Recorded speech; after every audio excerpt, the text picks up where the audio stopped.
Assalamualaikum warahmatullahi wabarakatuh. Hello student, good morning. How are you today? Bagaimana kabar kalian hari ini? Insya Allah semuanya dalam keadaan sehat walafiat ya. Amin, amin ya Rabbal Alamin. Baik, bertemu lagi dengan pelajaran PAI atau Pendidikan Agama Islam. Kali ini di pertemuan keempat, kita sudah masuk pelajaran 2, yaitu mengenal nama Allah dan kitabnya. Kalian bisa buka di halaman 17. Mengenal Allah Subhanahu wa Ta'ala. Allah memiliki nama-nama yang baik. Nama-nama yang baik yang dimiliki oleh Allah ini disebut Asmaul Husna. Asmaul Husna ini hanya dimiliki oleh Allah Subhanahu wa Ta'ala. Asmaul Husna berjumlah 99. Namun, untuk kali ini kita hanya mempelajari 4 Asmaul Husna yang dimiliki oleh Allah Subhanahu wa Ta'ala. Yaitu yang pertama, Al-Mumit, yang kedua, Al-Hayy, yang ketiga, Al-Qayyum, dan yang keempat, Al-Ahad. Baik, kita mulai yang pertama, Al-Mumit. Al-Mumit artinya Maha Mematikan. Allah bersifat Al-Mumit berarti Allah berkuasa untuk mematikan semua yang diciptakan oleh Allah Subhanahu wa Ta'ala. Nah, kematian setiap makhluk hidup ini adalah kehendak Allah Subhanahu wa Ta'ala. Allah berkuasa penuh atas semua makhluk yang diciptakannya. Tidak ada satupun kekuatan yang dapat menandingi kekuasaan Allah Subhanahu wa Ta'ala. Karena Allah adalah Zat yang Maha Agung dan Maha Perkasa. Seperti dalam surah Al-Mu'min ayat 68 yang berbunyi, Huwallazi yuhyi wa yumit, fa idza qada amran fa innama yaqulu lahu kun fayakun. Yang artinya, Dialah yang menghidupkan dan mematikan. Maka apabila Dia hendak menetapkan sesuatu urusan, Dia hanya berkata kepadanya, jadilah, maka jadilah sesuatu itu. Nah, ayat ini menjelaskan bahwa Allah berkuasa menghidupkan dan juga mematikan makhluknya.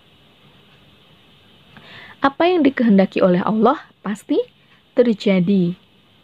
Nah, inilah arti bahwa Allah memiliki Asmaul Husna Al-Mumit. Bukti Allah bersifat Al-Mumit.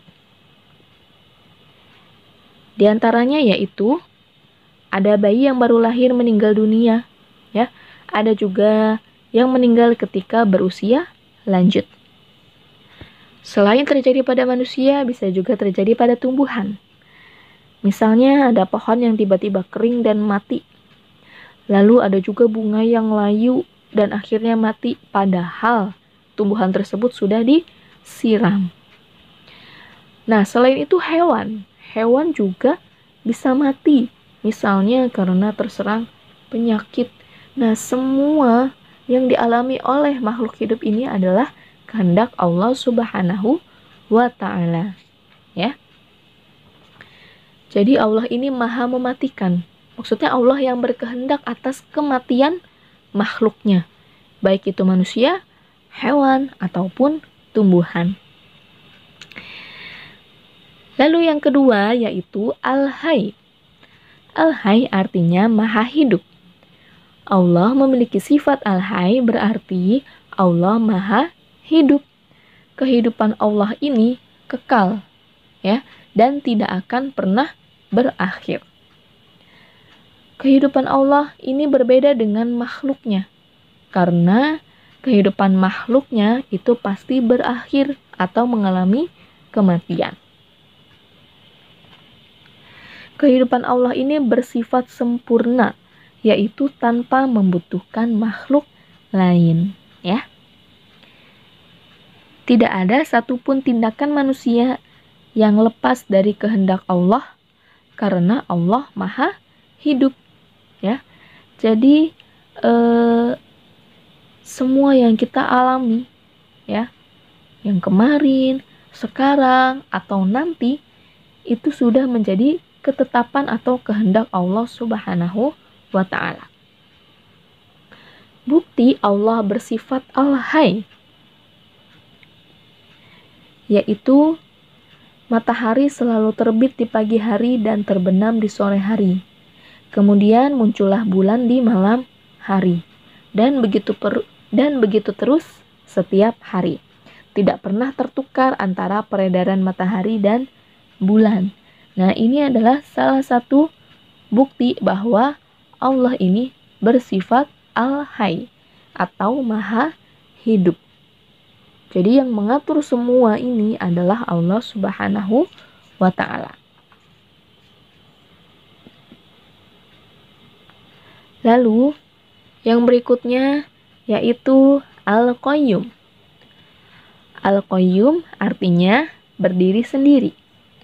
Allah bersifat Al-Qayyum berarti Allah adalah zat yang maha mandiri, yaitu tidak bergantung kepada makhluknya. Kehendak Allah dapat terwujud dengan sendirinya tanpa dipengaruhi oleh makhluk. Allah menciptakan sesuatu sendiri, mengatur sendiri, serta menghidupkan dan mematikan sendiri.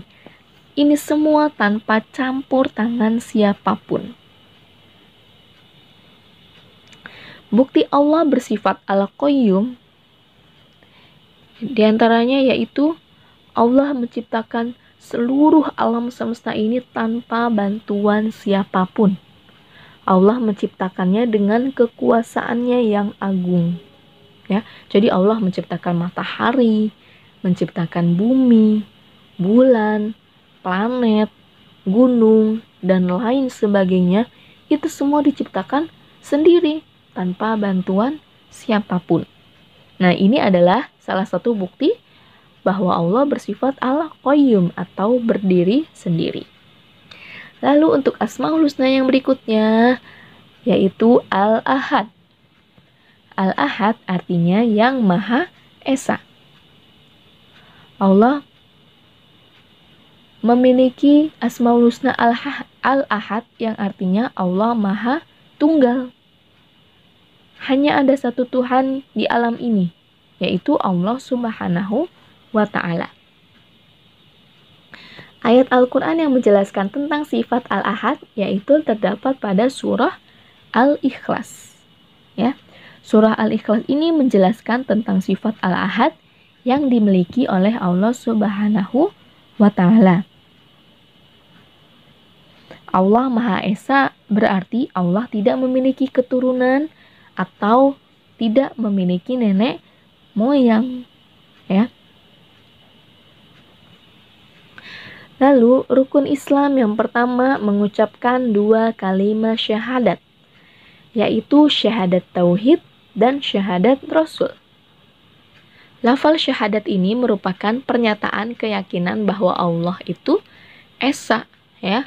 Bunyi kalimat syahadat ini adalah asyhadu alla ilaha illallah wa asyhadu anna Muhammadar Rasulullah.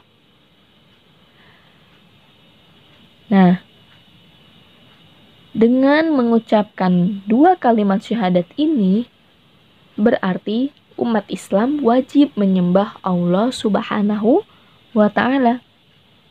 Ya, karena artinya adalah aku bersaksi. Ya, tidak ada Tuhan selain Allah.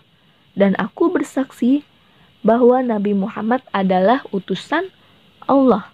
Nah, dari 2 kalimat syahadat ini membuktikan bahwa Allah ini hanya satu. Ya, tidak ada Tuhan yang lain. Jadi umat Islam ini hanya wajib menyembah kepada Allah, ya, berdoa hanya kepada Allah, memohon pertolongan juga pun hanya kepada Allah, ya, serta berlindung dari kejahatan atau musuh juga hanya kepada Allah Subhanahu wa ta'ala. Karena Allah adalah satu-satunya zat yang menjadi tujuan semua makhluk, ya, termasuk kita sebagai manusia. Bukti Allah bersifat Al-Ahad. Di antaranya yaitu matahari menjadi pusat peredaran planet. Bumi berputar mengelilingi matahari, sehingga terjadilah siang dan malam. Nah, pergantian siang dan malam ini merupakan salah satu bukti bahwa Allah bersifat Al-Ahad. Ya, keteraturan sistem tata surya tadi tidak terjadi dengan sendirinya. Ya, pasti ada yang mengaturnya. Siapa itu yang mengaturnya? Yaitu Allah Subhanahu wa Ta'ala yang Maha Esa atau Maha Tunggal, yaitu hanya sendiri. Jadi Allah selain menciptakan juga mengatur seluruh alam ini hanya sendiri tanpa bantuan makhluk lainnya atau bantuan siapapun. Baik, anak-anakku semua, itulah materi kita hari ini ya. Keempat Asmaul Husna yang sudah kita bahas hari ini.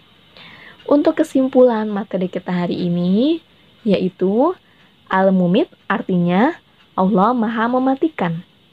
Kematian manusia, hewan, dan tumbuhan merupakan bukti bahwa Allah bersifat Al-Mumit. Al-Hayy artinya Allah Maha Hidup. Pergantian siang dan malam merupakan bukti bahwa Allah bersifat Al-Hayy. Lalu Al-Qayyum artinya Allah Maha Mandiri atau Maha Berdiri Sendiri. Allah tidak memerlukan pertolongan makhluk lain. Al-Ahad artinya Allah Maha Esa. Allah adalah satu-satunya Tuhan yang wajib disembah serta tempat makhluk bergantung dan memohon pertolongan. Ya, jadi itulah kesimpulan materi kita hari ini.